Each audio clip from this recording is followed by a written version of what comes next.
Like you said, you can do things that seem nice, but when it comes down to being a people pleaser, definitely not you. No. Yeah. No, and you're right, and it takes people who have taken time to know me to understand that Abraham is not a nice person. Yep, you have to go through the experiences, yeah. You really have to. And I'm a good person who do nice things. The outfit that I'm wearing, this is a nice outfit. Tell me that my outfit is nice. I believe you. I tell you that your hair is nice. Yeah? When you get dressed up, nice hair. Nice outfit. You look good. That's nice. The things that you do are nice. So I refer to nice to the things that you do and the things that you wear materialistically. So if I equip that with how I treat you, do you see the difference? If I equip your character with the things that are materialistically attached to you, does that define the character that you are? Definitely not. But if I remove those things and see you for the character that you are, then I'm only interested in communicating with that character that you are and getting the best out of you each and every day. And if you give me your best, what you notice is I give you my best. And I don't think I will ever say no to someone who has made a good decision to do something good that benefit other people. I will say no to somebody who have made a selfish decision to do something nice for themselves so that they can be pleased. That I would say no to. And are you talking about business now? Business, personal, doesn't matter for me. In business, personal, all the same. If I'm dating somebody who is desired to just do nice things selfishly, I don't date them. Because the goodness in me have not allowed me to be single, narrow-minded, and fixed on one person. That said, the entire room will know that you're with me. The entire room will know that this person is the person that I'm with. No question about it. No mistakes about it. You will be respected. You will be careful. You will be introduced to any and everyone that I talk to. And now I want you to take the time to create start your own conversation. Get to know people. Find out and discover this room. Maybe the way I discover it. When we return to our place where we're one-on-one, that's the time now for me to really be locked in with you. In public, I will hold your hand. I will show all the affection that you need to do. But if we're engaging, because there have been circumstances, and I say this because there have been circumstances where I dated people and we go out and they feel completely left out. Can't help it. They feel left out because you're talking to everybody and they're by themselves somewhere else? Yes. And we're in a social environment. A social environment, we're there to socialize. This is a place we socialize with our friends that we don't see often. Our colleagues that we don't spend enough time with. That's why we have social gatherings. We don't go to social gatherings and stick to our spouses or our significant other the whole time and let the rest of the room be. If that's the case, stay home. Some people do that though. Yeah, don't go out. They want to just be with each other and look at everyone else. Right, and those people that do that most of the time, again, I'm not putting a claim to it, but maybe they don't have enough time at home by themselves. And maybe their social gathering is really their time together. So they want to use that time for themselves. So I reason with those people that do that. I'm saying, I'm not that guy. Right. I'm not one of those people. And if I'm with somebody, they need to understand that we cannot be those people, because our one-on-one time needs to be away from the people where we can be locked in mentally, physically, emotionally, and spiritually, right? Social gathering, that's my visual world. I'm just there to have fun and connect with everyone that I don't see every day. After 1 or 2 hours, I'm gone. Your problems stay with you. I go with my problems. So there isn't really much that can be done in that setting to show more love to you than I already have. To do more good with you, for you, than I've already done and I've continuously done. All right, so good. So just to kind of summarize good versus nice, like what, in a summary, if you could speak to the people at the dance studio, your business partners, just people in general, like what do you want to be the biggest takeaways at recognizing good versus nice? Like, how would you just summarize the purpose of the main message you want to get across here? Stop being nice and learn to be good. That doesn't mean to be mean. Just put the good before. Stop being nice. Stop being nice. Learn to be good. I don't want you to change my words, so I will say it again. Learning to be good is understanding that it doesn't come easy. It comes with what someone might say is a sacrifice, because you have to make decisions that is bigger than you. So for instance, at my dance studio, what happened when somebody walked through that door? I am being good to them, because in that moment, at the professional setting, I have chosen that this is my calling. This is my life's works. It is a responsibility for which I have chosen to serve. Again, back to the reference that we made earlier from the Bible, right? We are here to serve, not to be served, and to be a ransom to many. So the many people that walked into my class on a weekly basis, I am being good to them, because I have made a decision that what I want in that day is to have a good, impactful lesson. If I have a good, impactful lesson, they may walk in with lack of energy, but my good, impactful lesson that is also coupled with my good character to reason with them will allow them to have an amazing time that will allow them to come again the next day, the next week, because they're remembering how they left, not how they came in. So when someone comes into me for a service, the good thing to do is by preparing myself to be mentally, spiritually, and emotionally available to them 110% of the time, because when I'm teaching, I am learning. And the purpose of this world, as I come to understand of life, is to create and extend. So if that is true, and the purpose is the way of creation and extension, then I've already made a choice to extend this to so many more people, and that's the work that I'm doing. It is the good work. It is how I'm impacting so many more around me who will see me and say, man, Abraham is a good teacher. I don't want to see people say Abraham is a nice teacher. If I hear someone say Abraham is a nice teacher, I need to do more work to be a better teacher. I want them to say Abraham, start with good teacher, great teacher, excellent teacher, an amazing teacher, the best teacher. These are the adjectives that I want people to use to describe the work that I do. The word nice was never intended to be good. We've attached it to character, just like we've built characters out of the movies, and now we come to see that as character when our true and character is in there within ourselves and the goodness that we do. So because nice is not really a positive word, it refers to stuff that we wear, things that we do, external things, materialistic things. It has nothing to do with our character. That is why I take offense to it when someone called me nice or attached nice to me, other than the things that I wear. But kind, though. What about kind? Kindness is within goodness. If I am good, I am kind. I am kind. That's why I do my job so well. My kindness is being able to empathize with people.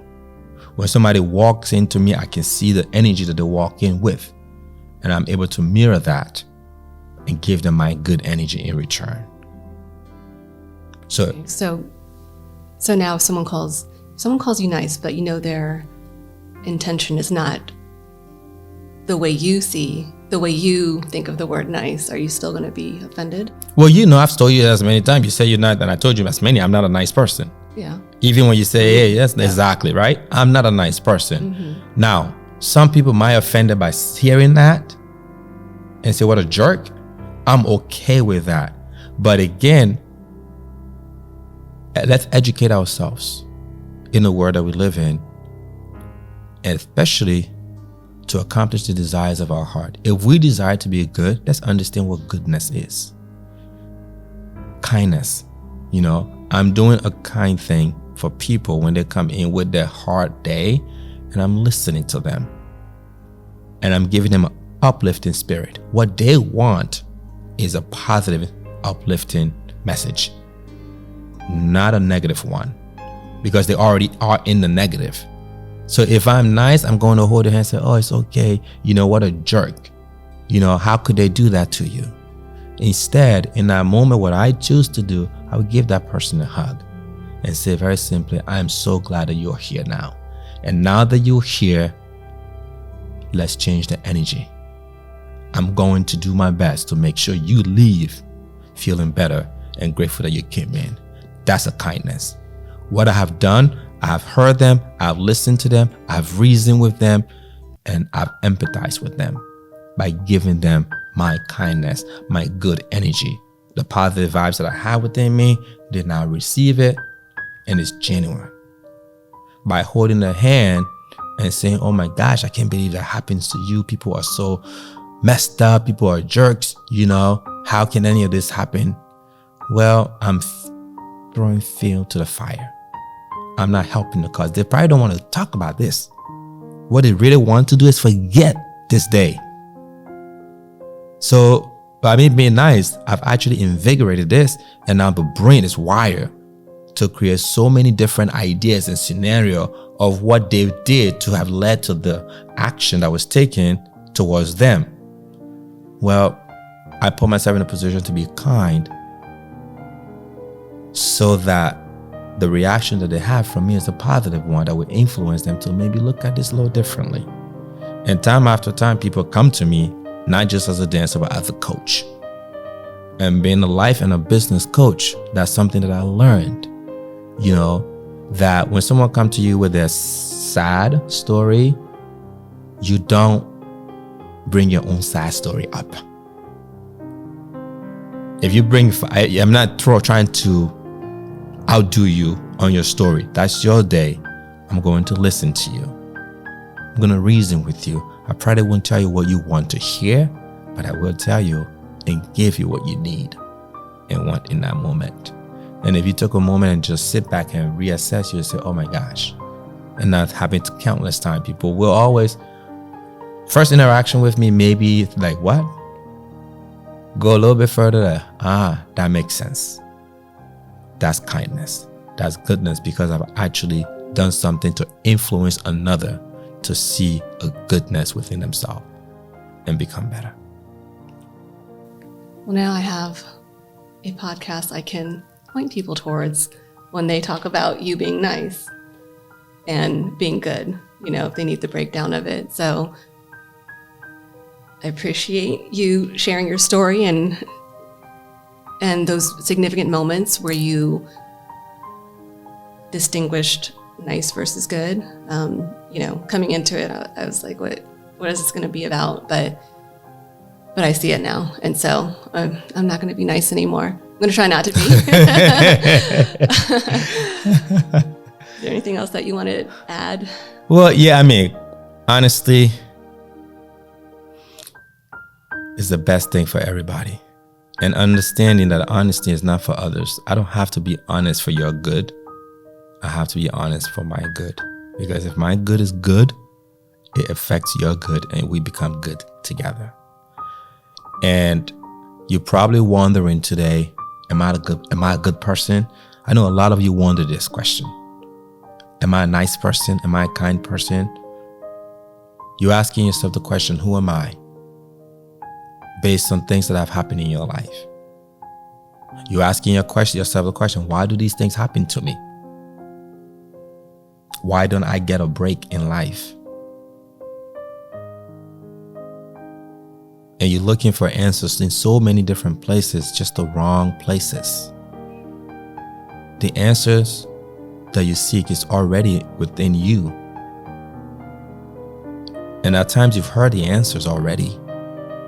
You just haven't gained the courage to stop being nice and be good to yourself. So the answer is, are you a good person? Look within your heart and find that. Because in order for you to define yourself, again, once upon a time, I was not a good person. I was just nice. Can't imagine. I don't know, like what you mean before 6 years Yeah, old? before 6 years old, I was just nice. Yeah. I just did what people wanted me to do. Yeah, I was just carrying out a message for other people. So to be good, you have to really find out, are you a good person? You're trying to find the answer. Here's what I will tell you. In our creation, when God created each and every one of us, He created us perfect in who we are. And if you are someone who is not born with any kind of disability, you ought to be super grateful. Especially with no physical limitation to you and no mental hindrance to you. You ought to be really grateful because you are so perfect in that creation that anything else that you do from that point forward is deriving from the character that you have now manifested within yourself. So you have the potential to be a good person. You have the potential to be a kind person, just as much as you have the potential to be a nice person. So if you want the gratification of having many friends who adore you, be nice. Who just speak your praise because you love it when people speak your praise, be nice. It fuels your tank because you thrive on this for people to hold your hand and say, oh my gosh, I'm so sorry this happened to you. Be nice. If you desire to do good and have a positive impact on the world, starting with yourself, your family, your community, and everyone else, be good.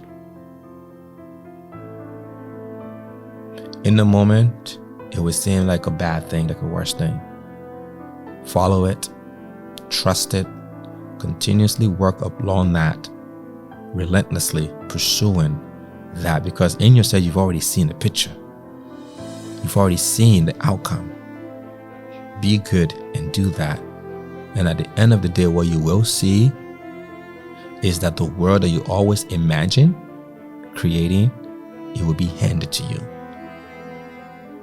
And once that world is now handed to you and you achieved it, you can now sit within that or on top of that world and continue to build and add to this.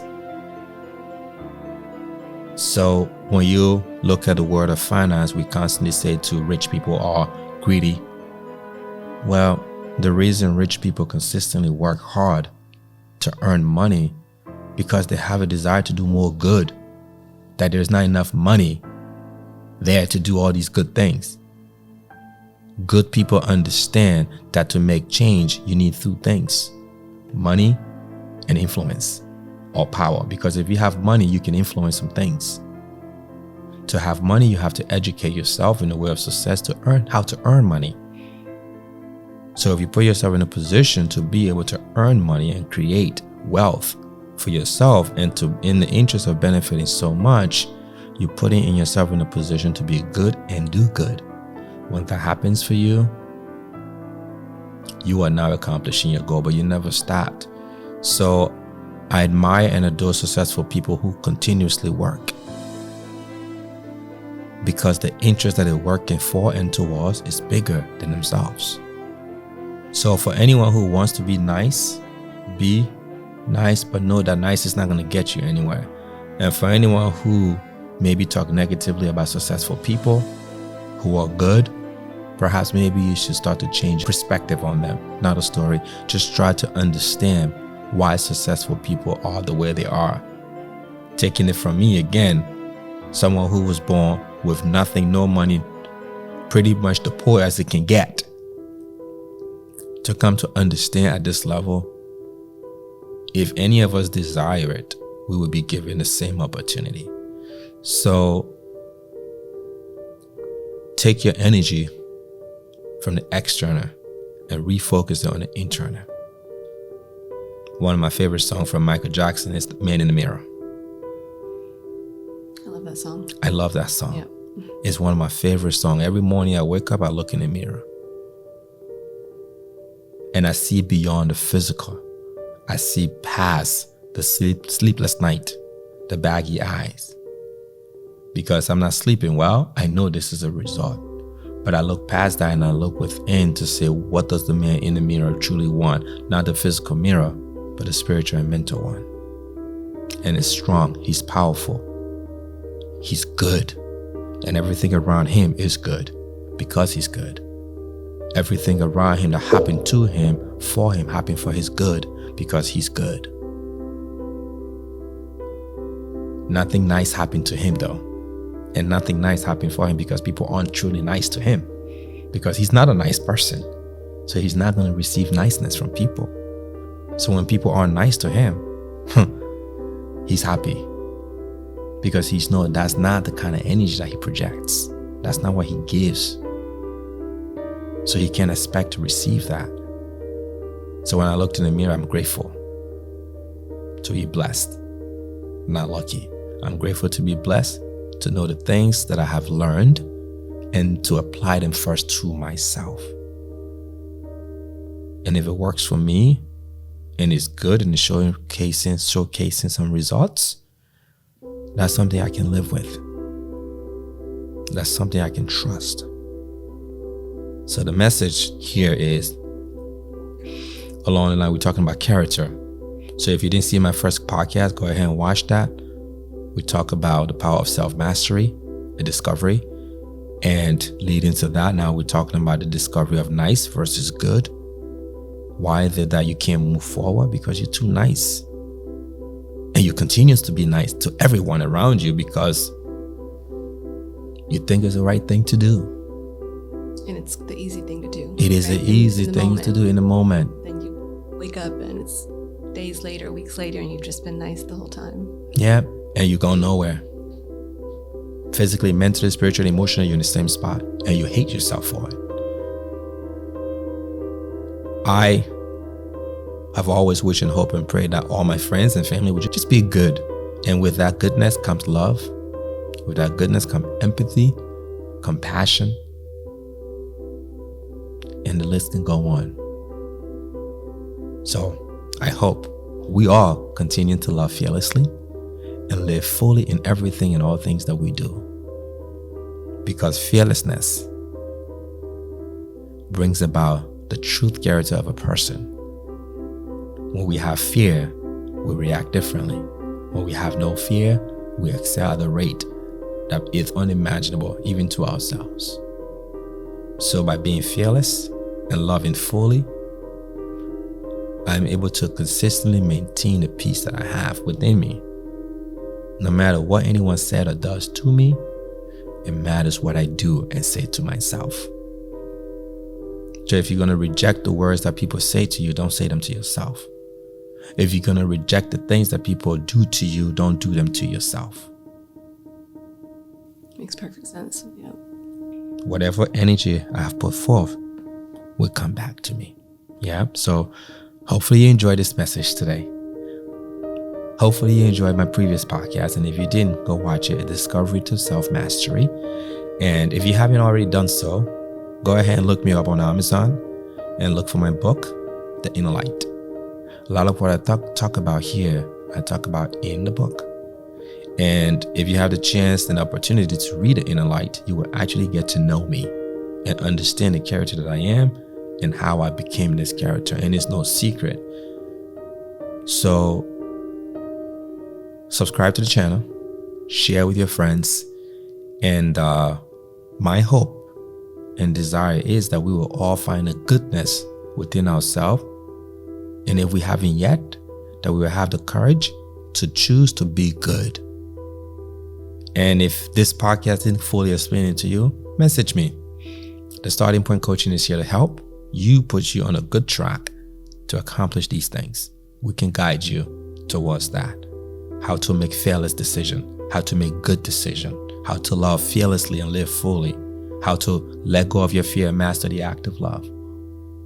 This is what we are about because I believe that if more people do these things, there will be less and less evil in the world. But it starts with us, one person at a time. You know, and I'll quote the famous quote. Not really remembering who actually said this originally, but it said, "Be the good you wish to see in others." And that is so true. You want other people to be good to you, but you're not good to yourself. It won't happen. You want other people to be good to you, be good to yourself. My family have proven to me that by being good to myself, they can be good to me. Thank you for sharing your message. Do you have the next topic for the next podcast? Is this like a weekly thing? This is going to be, the goal is before a weekly podcast. I don't plan the next podcast before the one is complete, because the inspiration comes after this moment is completed. So I'm fully in the moment, focusing on this podcast. When this is fully done and published, then I'm focusing on my next topic. But you best believe it's going to be a good one. Thank you so much, Thank Lena. Thank you for your message. Absolutely. I appreciate you for sitting in and make this more lively. And hopefully the audience knows and appreciate the message I was shared today. And, if any of you want to be here with me and ask me these personal questions and get to know me, my message is open invitation to all who wants to be a part of this table. So like the message, share it, request to sit in on my next podcast, and we'll make it happen. Thank you to everyone who is part of the production team at Verac Studio. Again, I always appreciate being here and doing my podcast. I love you all very much. Continue to love fearlessly and live fully. Thank you. The world is your playground.